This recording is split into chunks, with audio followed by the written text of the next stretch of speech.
What's up and welcome back.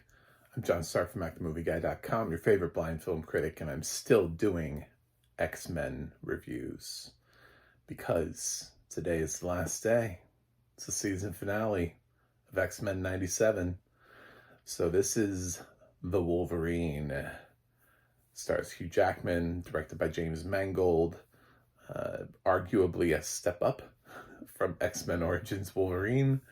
Still, the timeline in this series is really weird, and it keeps getting weirder when you really think about it. I think that's the rule with the X-Men franchise, is if you just don't think about the timeline, you'll be fine.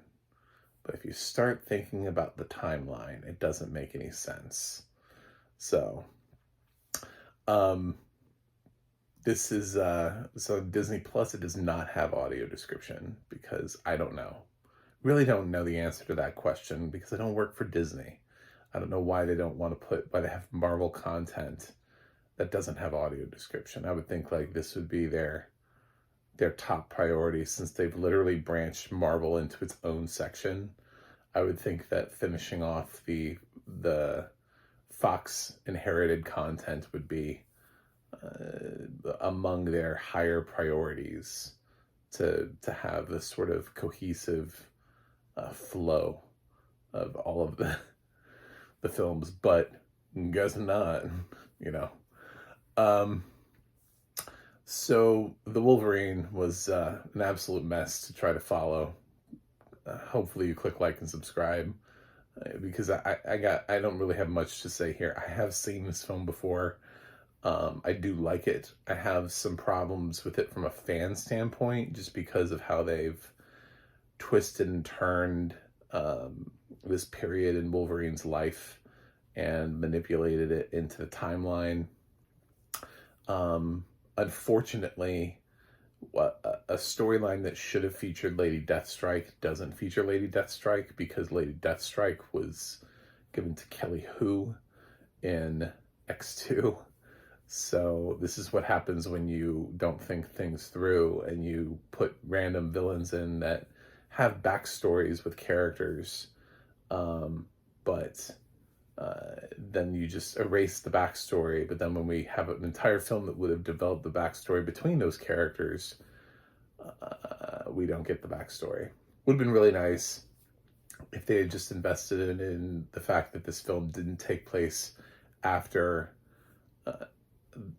X-Men The Last Stand, and instead took place before Wolverine actually met the X-Men, which is where it takes place in the actual timeline in the comics, and then just cast Kelly Hu and then have her also just kind of be like Logan, where she has a situation where for some reason she can't remember, and then that's why she didn't also recognize Logan, and just, I don't know, make it make sense. But instead we just have this weird storyline and a character named Viper who is immune to all poisons, and some attempt at following the Silver Samurai, I think, storyline. Anyway, it's a little bit of a mess. He keeps seeing Jean Grey, which to me cheapens the storyline because he actually did love Mariko in the comics.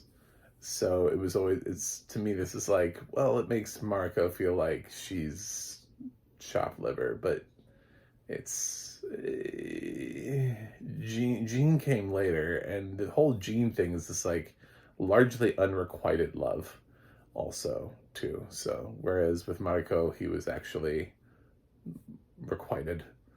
A lot of things that a lot of conflicts I had with this. The other problem is the fact that James Mangold actually does direct a solid movie. So when you take that away, when you take the comic book part out of it and you go, well, okay, let's stop being a nerd. What's this movie like? Oh, damn, the movie's actually good. Me. It is. It's actually, it's a good film. So I didn't mind watching this again. Is it the best film? No. Part of that problem is And it's funny how when things come out later too, and you realize what something else could have been, and you're just like, oh damn, seriously?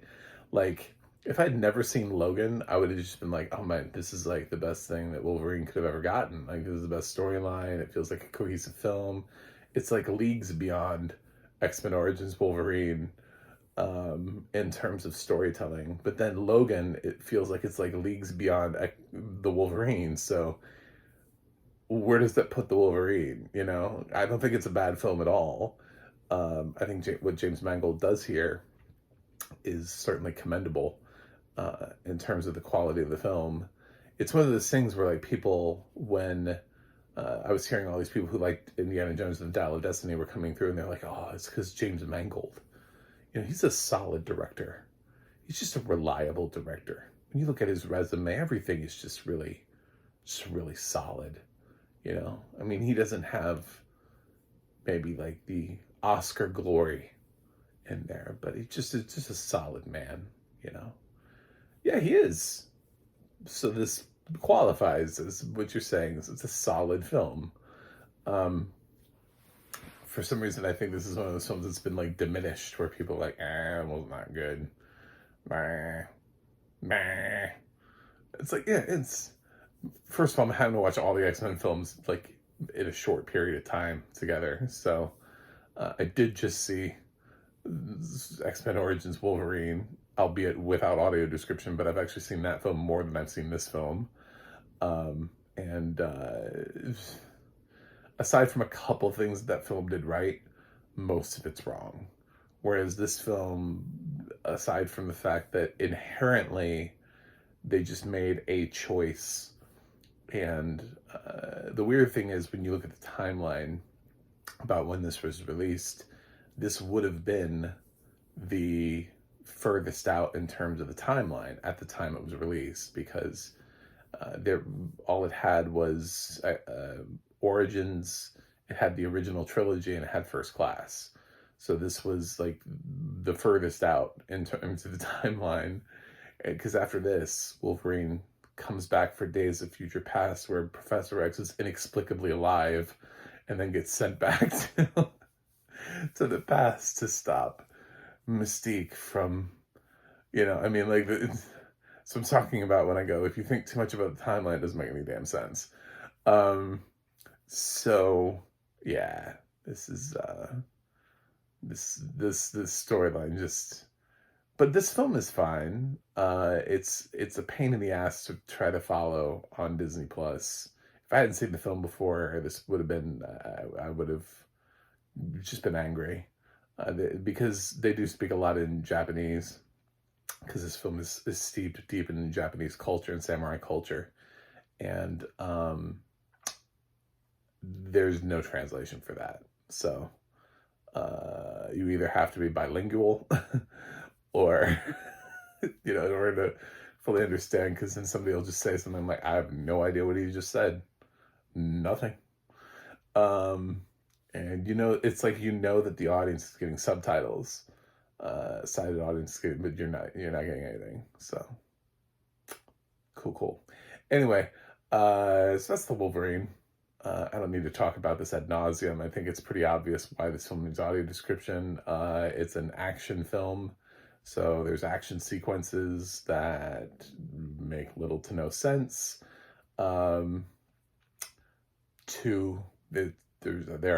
There's dialogue in another language that I can't read your subtitles, so there you go. Number 3 would be visual effects. You know, the little twist at the end with the metal samurai suit. If that's not, you know, probably should be described so that you can understand what that actually looks like.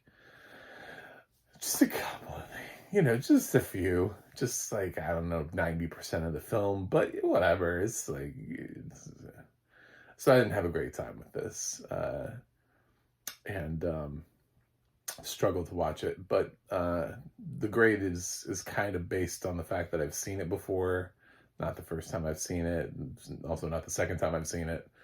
But so I'm a little bit more familiar with it. It's been a long time now since I've seen this film. I think I saw it like once in theaters and then once when I bought a DVD of it, and that's it.